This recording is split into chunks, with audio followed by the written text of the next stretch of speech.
I want to start today with a story about a turkey. And not just any turkey, but a mother turkey. A turkey. We're starting a deep dive into sophisticated human psychology with poultry. Bear with me because this turkey explains, well, it explains almost everything about why we do what we do without thinking. Okay, I'm intrigued. So, ethologists, those are the scientists who study animal behavior in their natural habitat. They've observed that mother turkeys are incredible mothers. I mean, they're loving, watchful. They spend pretty much all their time warming and cleaning and protecting their young. The very picture of maternal instinct. Exactly. But, and this is a huge but, there is a catch. In behavioral science, there is always a catch. The catch is that almost all of this mothering behavior, all that nurturing, is triggered by one thing, and only one thing. Which is? It's the cheep, cheep sound the baby chicks make. That's it. If a chick makes that specific sound, the mother turkey cares for it. She'll cuddle it, she'll clean it, she'll huddle it under her feathers. But if a chick doesn't make that sound, What happens? she will completely ignore it. Or in some cases, she might even kill it. Wow. That's incredibly mechanical. It's like a switch is being flipped. It is a switch. It's terrifyingly mechanical. And here's where the story gets really, really weird. The researchers decided to test this, so they did an experiment involving a polecat. A polecat. Okay, so for a turkey, a polecat is public enemy number one. It's a natural predator. Right. If a polecat comes anywhere near a mother turkey, she goes into this, squawking, pecking, furious rage. It's an instant attack. As she should. Basic survival instinct. So the researchers took a stuffed polecat, basically a toy, and pulled it towards a mother turkey on a string. And just as you'd expect, she immediately attacked it, viciously. She was trying to rip it to shreds. Makes sense. But then, and this is the part that changes everything, they put a little tape recorder inside the stuffed polecat, a recorder that played a recording of that baby turkey. Cheep, cheep sound. Oh, I think I see where this is going. This is not going to end well for the turkey's logic. As soon as that stuffed enemy started going cheep, cheep, the mother turkey didn't just stop attacking it. She embraced it. She embraced the polecat. She gathered her mortal enemy underneath her feathers to protect it. She treated this predator exactly like her own baby. But the second they turned the recorder off, She attacked it again. instantly, vicious attacks on, cheep, cheep, mothering, off, kill it. That is a perfect, if slightly disturbing example of what ethologists call a fixed action pattern.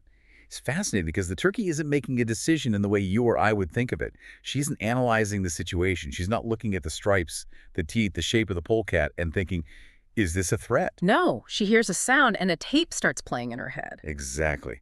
The great psychologist Robert Cialdini coined a term for this. He calls it click. Whir. Click whir. I like that. It's like a cassette tape. Click, the trigger happens. Whir, the standard pre-programmed behavior just rolls out. It's completely automatic. But okay, turkeys are birds. Their brains are, tiny. The reason we're talking about this today is that we are diving into a book that argues that humans, you, me, the listener, the smartest people we know, we have these cheap, cheap buttons too. We certainly do. We are looking at the absolute classic influence, The Psychology of Persuasion by Dr. Robert Cialdini. And his entire premise is that, well, we like to think of ourselves as these rational, logical creatures who carefully weigh every decision. We don't. We rely heavily on these fixed action patterns. We have our own click-whir responses. And honestly, reading through the research Cialdini compiled, it's a little bit scary how easily those buttons can be pushed. It can be unsettling, but it's Right. important to understand why we have them. It's not because we're stupid. It's because we live in an overwhelmingly complex environment. I mean, think about your average day. You meet dozens of people, you see thousands of ads, you make hundreds of choices. Right. If I stopped to do a cost-benefit analysis on every single tube of toothpaste at the store, I'd be there all day. I'd never get anything done. You'd starve to death in the dental aisle. So we use shortcuts. We use stereotypes, rules of thumb, heuristics. We use them to classify things quickly so we can get on with our lives. We sacrifice a little bit of accuracy for a massive gain in efficiency. A problem, though, is that there are people out there, Cialdini calls them compliance professionals, Salespeople, advertisers, fundraisers, con artists. who know exactly where those buttons are, and they know how to press them to make us say yes without even thinking. Precisely. These are what he calls the weapons of influence. And our mission for this deep dive is to unpack the first three of these powerful weapons: reciprocation, commitment and consistency, and social proof. We're going to look at how they work, why they work on us, and most importantly, how you can spot when someone is playing that tape on you. So let's jump right in. And this one starts with a story about turquoise jewelry in Arizona. This is a fantastic example of a shortcut we all use, and it sets up a bigger concept called the perceptual contrast principle. Right. So Cialdini tells the story of a friend of his who owned an Indian jewelry store in Arizona. And she calls him one day, totally thrilled, but also completely baffled. She had this big batch of turquoise jewelry that she just could not sell. And this wasn't junk, right? It was good quality. It was good quality, fair price. It was the peak of tourist season. Her store was packed, but nobody was buying this specific batch of turquoise. And she tried all the usual sales tricks, I assume. Oh, she tried everything. She moved it to a central display case, put it under better lighting. She told her staff to really push it, to point it out to customers.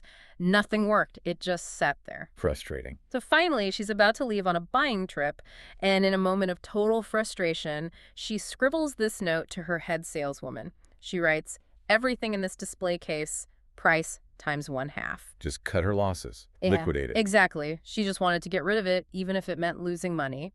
So she goes on her trip. She comes back a few days later, and she is shocked because the entire case is empty. Everything's sold. So she's thrilled.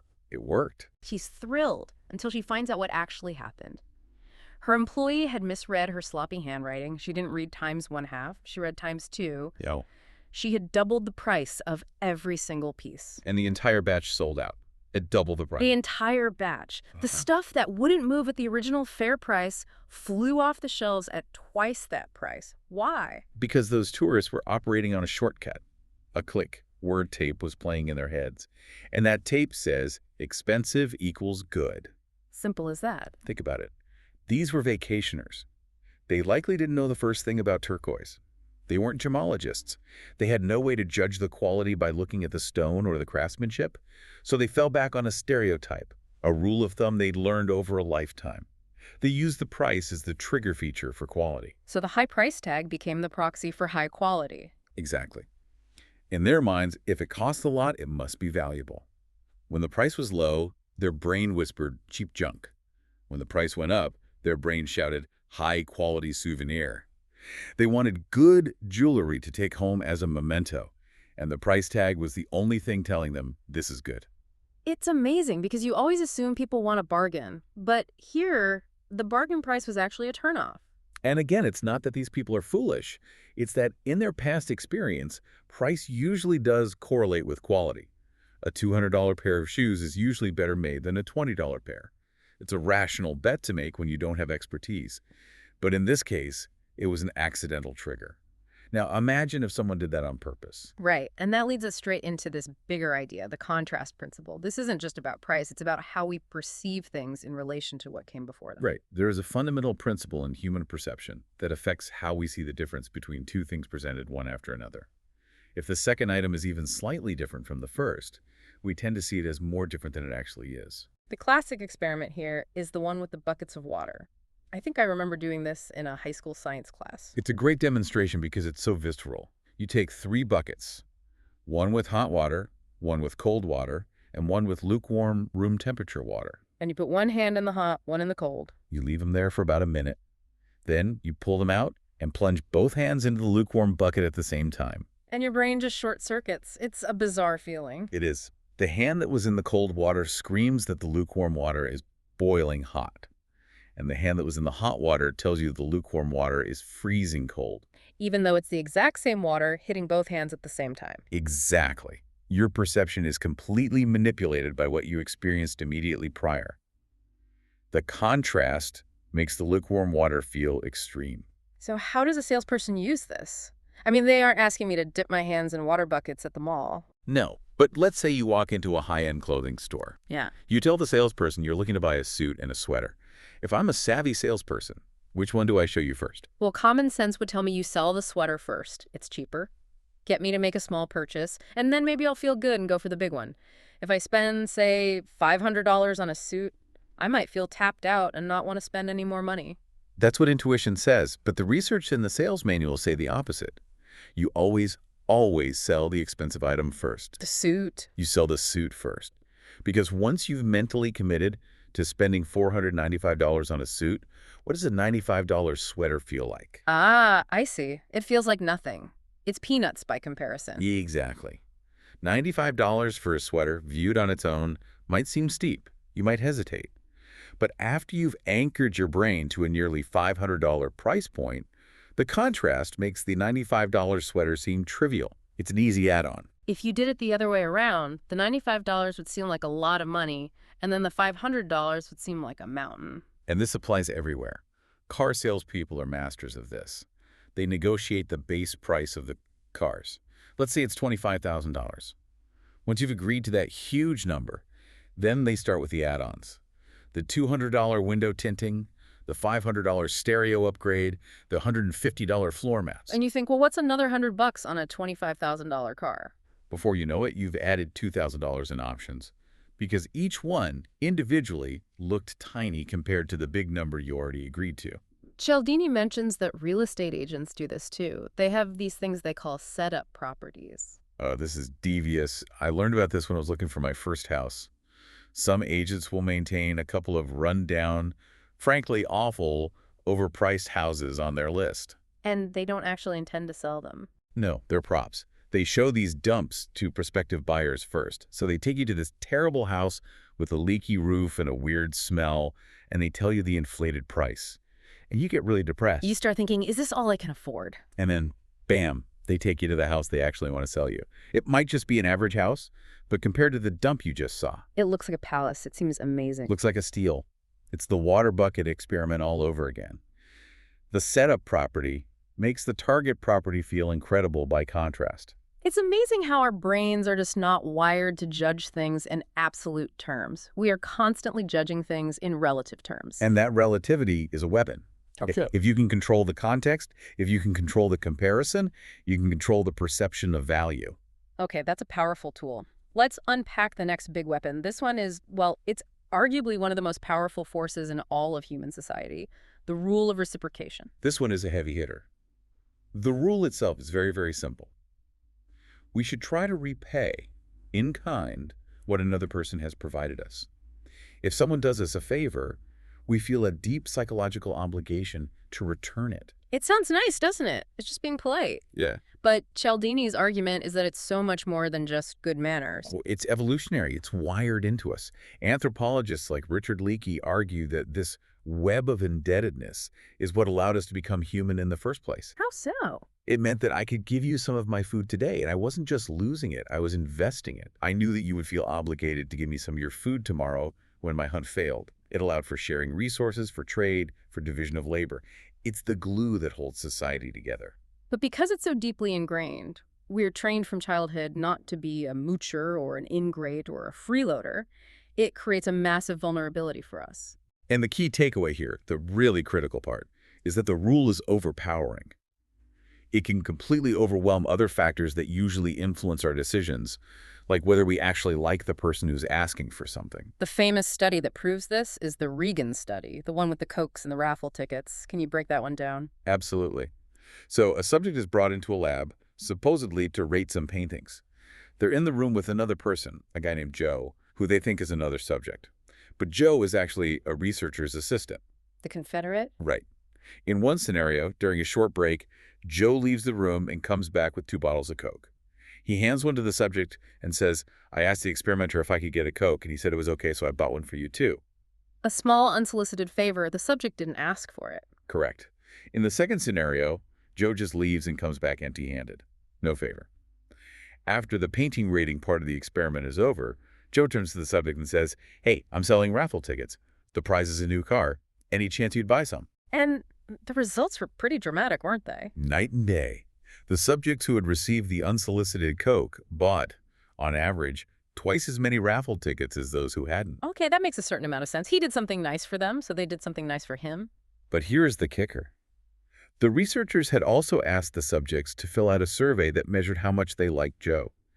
In the no favor group, there was a very clear correlation. The more they liked Joe, the more tickets they bought. If they didn't like him, they didn't buy any. That's what you'd expect. But in the Coke group, Let me guess. It made no difference at all. none. People who personally disliked Joe bought just as many raffle tickets as those who liked him. The feeling of obligation from that 10-cent Coke Completely wiped out their personal feelings. That is wild. It means you don't have to be likable to be persuasive. You just have to put someone in your debt, even in a tiny way. And notice, the debt doesn't even have to be invited. That's another crucial aspect of this rule. It's so powerful that it enforces uninvited debts. This immediately brings to mind the Hare Krishna technique that was so prevalent in airports back in the 70s and 80s. The perfect example of the benefactor before beggar strategy. The Krishnas were having a really hard time raising money because, frankly, many people found their appearance and behavior off-putting. It was just too foreign for a lot of Americans at the time. So simply asking for money, just begging, wasn't working. So they changed their tactic. They started giving gifts. Exactly. They would walk up to a traveler in an airport and just press a flower or a book, like the Bhagavad Gita, into their hand. The traveler would immediately try to give it back, saying, "No, thank you, I don't want this." But the Krishna member wouldn't take it back. No, they'd say, "No, it is our gift to you." And once that flower is in your hand, the trap is sprung. The rule of reciprocity kicks in. Instantly. You're now holding their gift, and you feel this powerful internal pressure to give something back. So when the Krishna member then asks for a donation, you give them $1 or two, not because you want to support their cause, but just to resolve that uncomfortable feeling of obligation and get away. Cialdini talks about seeing people literally take 2 steps away and then throw the flower in the nearest trash can. They hated the gift, they hated the interaction, but they still paid. That's the sheer power of the rule. We will go to great lengths to avoid the psychological burden of being indebted to someone. And commercial companies use this all the time. Think about the free sample at the grocery store. Oh, completely. And the book talks about the Amway bug. The Bug-O Bug. It was a collection of full-sized Amway cleaning products, furniture polish, detergent, window cleaner, the works. The salespeople would drop this basket off at a potential customer's house, usually a housewife back then. And what was the pitch? Just try it out for 24 or 48 hours. There's no cost, no obligation. I'll just come back and pick it up in a couple of days. And naturally, if you have a bunch of free cleaning supplies in your house, you're going to use them. You'll wash a load of laundry, maybe spray some window cleaner. Of course you will. And when the salesperson comes back to pick up the BOG, you feel trapped. You've consumed their product. You've accepted their generous offer. The conversion rate for sales skyrocketed because people felt they couldn't just hand back a half-used bottle of detergent. They felt obligated to buy the products they had partially consumed. It's diabolical, really. But there's an even more subtle version of this rule that I think is even more fascinating. Cialdini calls it reciprocal concessions. Yes, also known as the rejection then retreat technique. This one is incredibly powerful. It works on a principle that if I make a concession to you in a negotiation, you will feel a social obligation to make a concession to me. The story Cialdini tells about the Boy Scout is the perfect illustration of this. He's walking down the street, and a young Boy Scout comes up to him. The Scout says, "Sir, would you like to buy a ticket to the annual Boy Scout circus? They're $5. And Cialdini has absolutely no interest in going to a Boy Scout circus, so he says no, a polite but firm no thank you. Right. But the Scout doesn't give up. He immediately follows up with, "Well, if you don't want to buy any tickets, how about buying some of our big chocolate bars? They're only $1 each." And Cialdini, without even thinking, buys 2. He buys 2 chocolate bars, and he says he walked away and immediately realized he'd been had. He doesn't even like chocolate. He likes his dollars. But he walked away with chocolate and 2 fewer dollars. Why? Because the Boy Scout retreated. He made a concession. Exactly. The Scout moved from a large request, a $5 ticket, to a much smaller request, a $1 chocolate bar. In Cialdini's brain, that retreat was automatically processed as a concession. So his brain said, this kid compromised for me, so now I am obligated to compromise for him. He changed his initial no to a yes. It's so automatic. And the expert analysis in the book connects this very simple technique to something absolutely huge, the Watergate scandal. This is one of the most compelling and, frankly, chilling applications of the theory. For decades, people have wondered how these incredibly smart, high-level men like Attorney General John Mitchell and Jeff Magruder could have possibly approved G. Gordon Liddy's insane plan to break into the Watergate Hotel. Right. The plan was just stupid. It was high risk and had very little potential upside. Why on earth would they agree to it? Because it wasn't the first plan he proposed, it was the third. Rejection then retreat on a national scale. Precisely. Liddy didn't walk into the committee to re-elect the president and say, let's do a simple break-in. His first proposal was an absolutely bonkers $1 million plan that involved and I'm not making this up, kidnapping quads, mugging teams, and a yacht staffed with high-class call girls to blackmail Democratic politicians. That is completely insane. Of course, and it was immediately rejected. So Liddy came back a few weeks later with a second plan, scaled back, only $500,000. Still crazy, still rejected. But then he came back a third time with what he called his bare bones plan for $250,000. Which was the Watergate break-in. Yes. And suddenly, compared to the $1 million plan with kidnapping and call girl yachts, a simple $250,000 break-in looked, well, it looked almost reasonable. It looked like a concession. It looked like a massive concession. Magruder and Mitchell felt that since Liddy had backed down from his crazy initial demands twice, they were obligated to throw him a bone and give him something. The only person in those meetings who consistently opposed the plan was the one man who hadn't been present for the first two proposals. He saw the plan for what it was, a terrible idea. The others saw it as a compromise they were obliged to accept. That is a terrifying example of how this little psychological tick can lead to absolute disaster. It really is, and it works so well because it combines two principles. The contrast principle, the $250,000 plan looks small next to $1 million, and the reciprocity rule, the powerful obligation to return a concession. Okay, let's move to the next weapon of influence. This one is all about how we view ourselves and our own actions. Commitment and consistency. Right. The core idea here is a simple but profound one. Once we make a choice or take a stand, we face enormous personal and interpersonal pressure to behave consistently with that commitment. Cialdini kicks this section off with the racetrack study. Yes. Researchers went to a racetrack and interviewed bettors.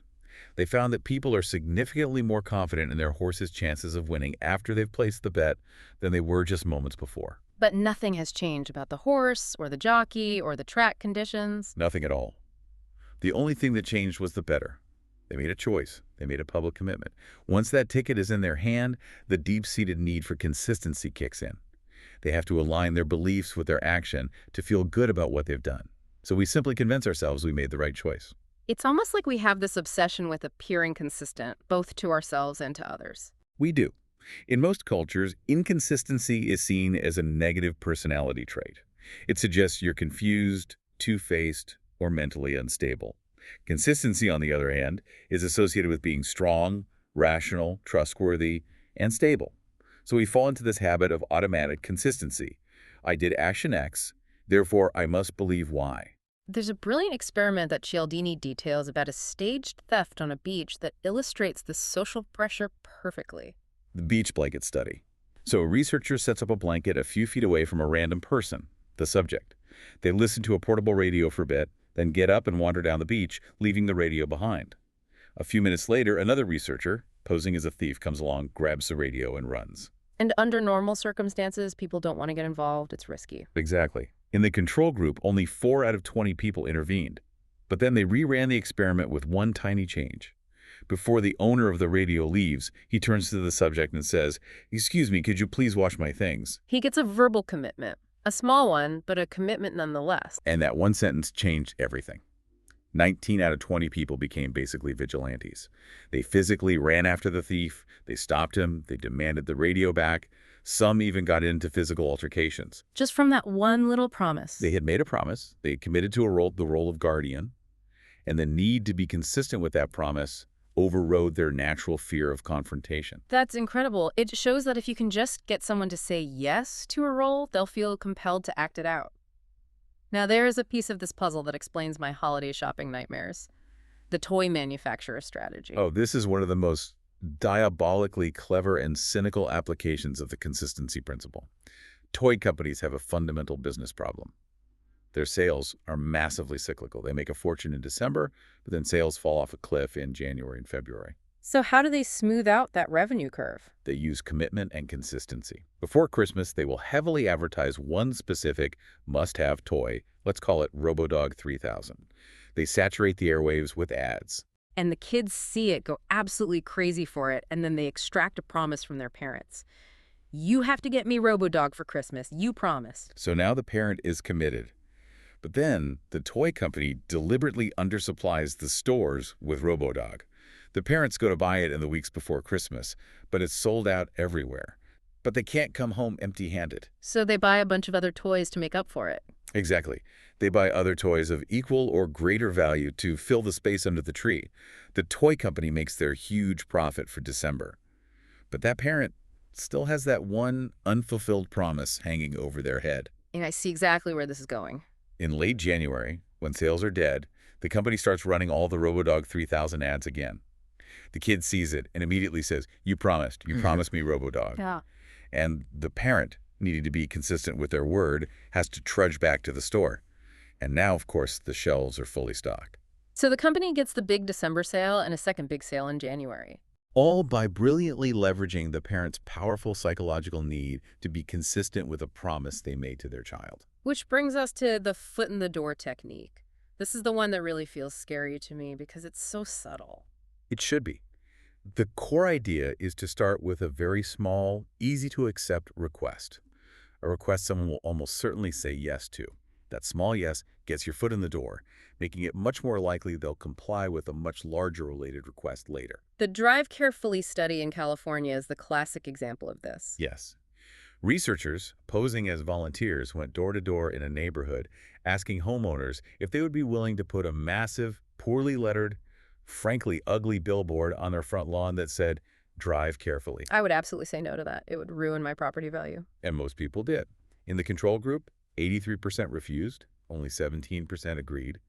But a different group of homeowners in the same neighborhood had a different experience. 2 weeks earlier, a different volunteer had come to their door. With a much smaller request. A trivial request.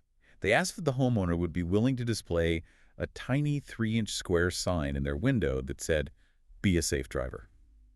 It's so small and easy, it's almost harder to say no than yes. So pretty much everyone said yes to the little sign. Exactly. But here's the amazing part.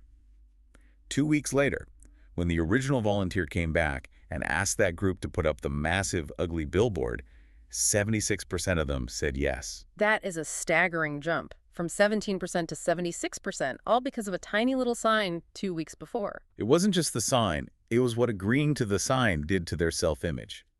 By agreeing to that small, public-spirited request, they began to subconsciously alter their view of themselves. They became the kind of people who care about civic issues, the kind of people who promote safe driving. When the big request came, they complied to stay consistent with that new identity they had created. So the small commitment changes who you think you are. And then you act on that new self-image. That's the danger and the power of it.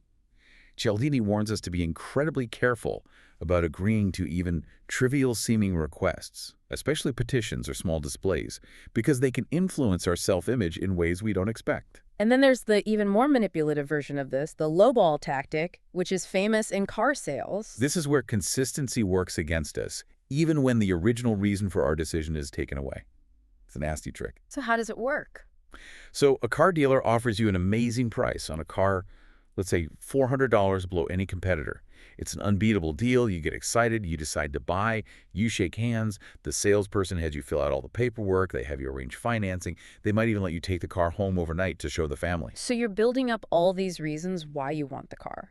You're not just building reasons. You're building a support system for your decision. You start to love the color, the gas mileage, the way it handles. You visualize driving it to work. You've made a deep commitment. And then, at the last minute, right before you sign the final contract, oops. The salesperson comes back looking sad. Exactly. "Oh, I'm so sorry. There was a mistake in our calculation," or "My manager won't approve the price. I forgot to add the delivery fee." For whatever reason, the $400 advantage is gone. The deal is gone. The deal that got you to commit is gone, but your commitment remains. And what's amazing is that a huge number of customers still buy the car at the higher price. Even though the entire reason they came in, that great price, has vanished.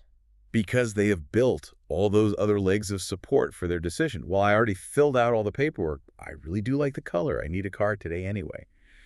The external motivator, the price, was just the bait. The dealer lowballed you to get the commitment, knowing that the commitment would then generate its own momentum. That reminds me of the energy conservation study from the book. It's the same psychological mechanism, right? Yes, it's a fascinating look at how internalizing a commitment works. Researchers went to homeowners and asked them to try to conserve natural gas. They also told them that as an incentive, their names would be published in the local newspaper as public-spirited, conservation-minded citizens. And it worked. It worked great. People saved a ton of gas. But then the researchers pulled the rug out. They sent a letter saying, "We're so sorry, but it turns out we won't be able to publish your names in the newspaper after all." And I assume people's conservation efforts just plummeted. No, they saved even more energy the next month. That seems completely counterintuitive. Why would they try harder after the reward was taken away? Cialdini calls it the power of an inner choice. When the promise of publicity was there, the homeowners could tell themselves, "I'm only doing this to get my name in the paper." It was an external reason. When that external reason was removed, they were forced to confront their behavior. Their consistency mechanism kicked in and said, "Why am I doing this?" The only answer left was, "Because I believe in it. I am the kind of person who conserves energy." That is fascinating. The external reward was actually preventing them from fully owning the behavior. Once it was gone, the commitment became truly internal. Which brings us to the kinds of commitments that are the most powerful and the hardest to break. Cialdini says they are active, public, and effortful. Effortful. This explains hazing, doesn't it? It absolutely does. The principle is simple. We value what we have to suffer to attain. The book draws this incredible parallel between college fraternity hazing rituals, Hell Week, and brutal tribal initiation rites, like those of the Thonga tribe in Africa. The parallels are striking. Beatings, exposure to cold, thirst, eating disgusting food, threats of death. For centuries, people have tried to ban these practices, but they persist. Why? Why don't groups just have a nice welcome to the club party? Because if you can just walk in, you don't really value your membership. Precisely. All the social science research shows that people who go through a severe and effortful initiation value their membership in the group far more than people who get in easily. It creates immense group solidarity and loyalty. It ensures the group's survival. Because your brain has to justify the suffering. I wouldn't have gone through all of that for something worthless. Therefore, this group must be incredibly special and important. That's the powerful subconscious logic of consistency. The effort justifies the commitment. Okay, we have one more major weapon of influence to cover in this deep dive. Social proof. This one is everywhere in modern life. The principle is that we determine what is correct by finding out what other people think is correct. Cialdini's phrase for it is, the principle of social proof states that the greater the number of people who find any idea correct, the more the idea will be correct. Basically, truths are us. In a way, yes. Especially when we are uncertain, we look to the actions of others as a guide for our own behavior. The most common and frankly most annoying example of this has to be canned laughter on TV sitcoms. Everyone hates it. You survey any audience and they say it's stupid, it's phony, it's obvious. But TV executives have used it for decades for one reason. It works. It works. The research is absolutely clear. An audience will laugh longer and more often when there is a laugh track. They will even rate bad jokes as being funnier. It triggers our automatic social proof mechanism. Click. I hear the sound of other people laughing. This must be funny. Even when we consciously know it's just a machine, a sound effect. That's the click. Where in action again. Our shortcut brain responds to the sound itself, not the source. It's the same as the turkey responding to the cheep cheep from the tape recorder inside the polecat. We're being fooled by a recording, and bartenders do this too, right? Salting the tip jar. A classic move. At the beginning of a shift, a bartender will put a few of their own dollar bills into the tip jar. It's not to steal, it's to communicate a message. Other people have been tipping. Tipping is the standard, correct behavior here. It provides social proof that this is what people do, making it more likely that you will do it too. But social proof can have much, much darker consequences than just bad sitcoms or a few extra tips. We have to talk about the Catherine Genovese case. This is one of the most famous and tragic case studies in all of social psychology. It happened in 1964 in Queens, New York. A young woman, Kitty Genovese, was attacked and stabbed to death over the course of about 35 minutes. And the original newspaper report said that 38 of her neighbors watched from their apartment windows and did nothing. Not a single person even called the police until it was far too late.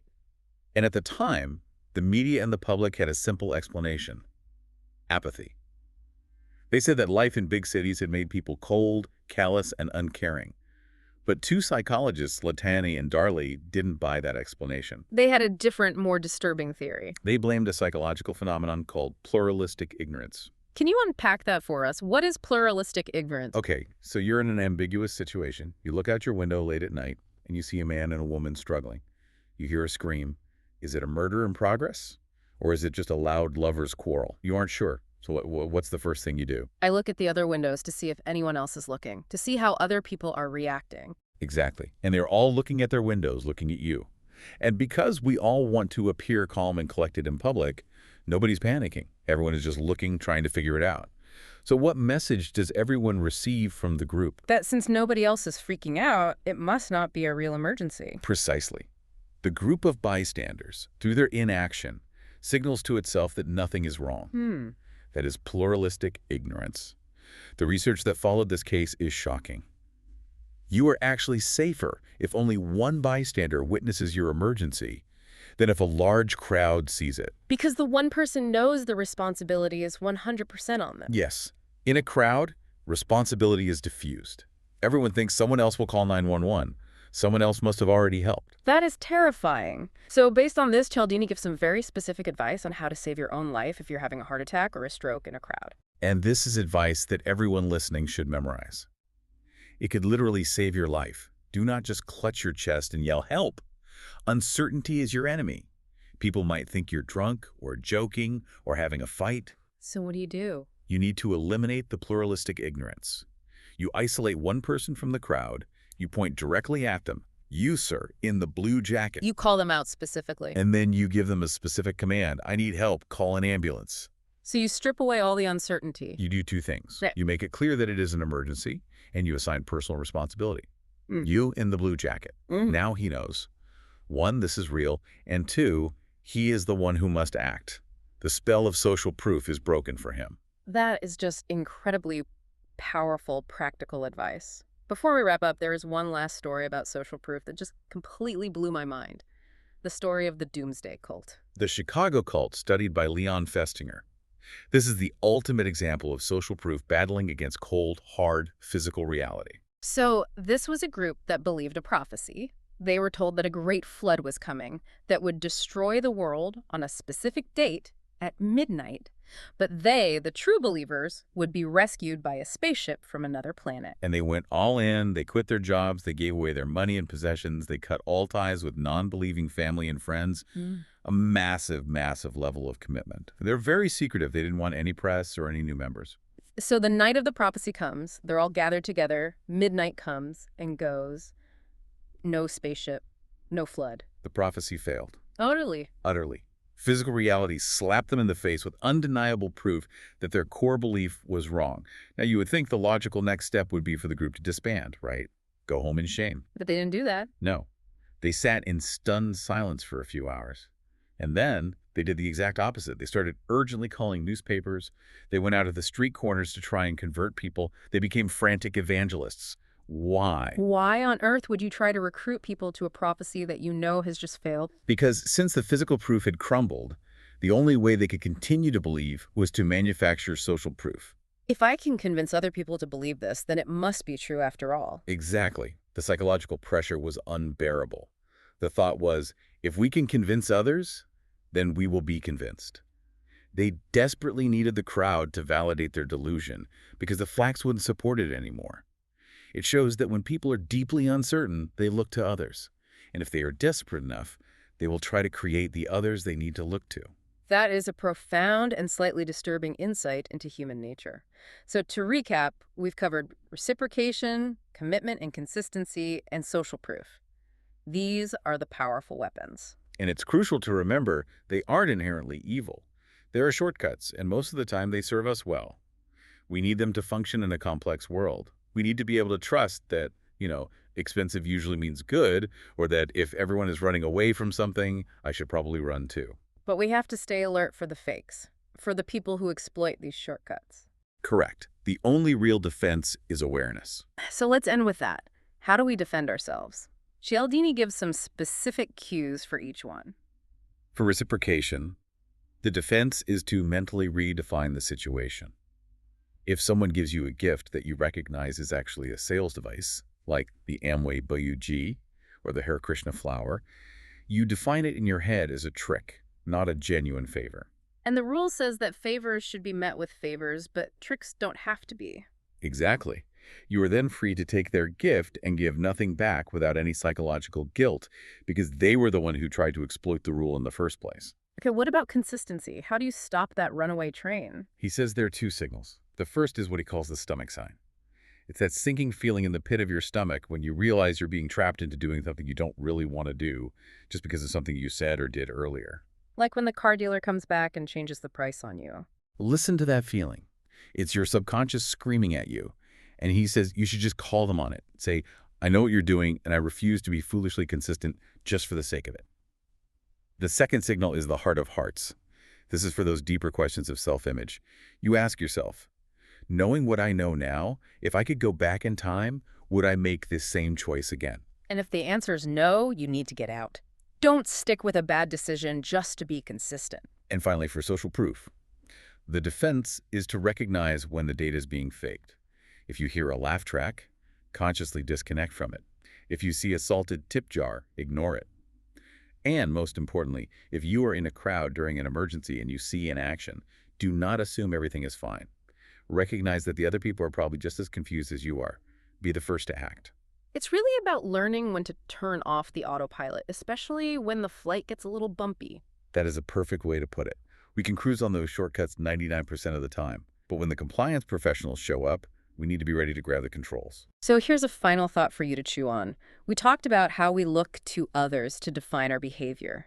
But in the modern age of social media, where likes and shares and retweets are the ultimate quantifiable form of social proof, are we becoming more susceptible to this principle than ever before? Is the viral nature of information online just a massive global-scale game of canned laughter, pushing ideas on us not because they're true, but simply because they're popular? That might just be the most important question of our time.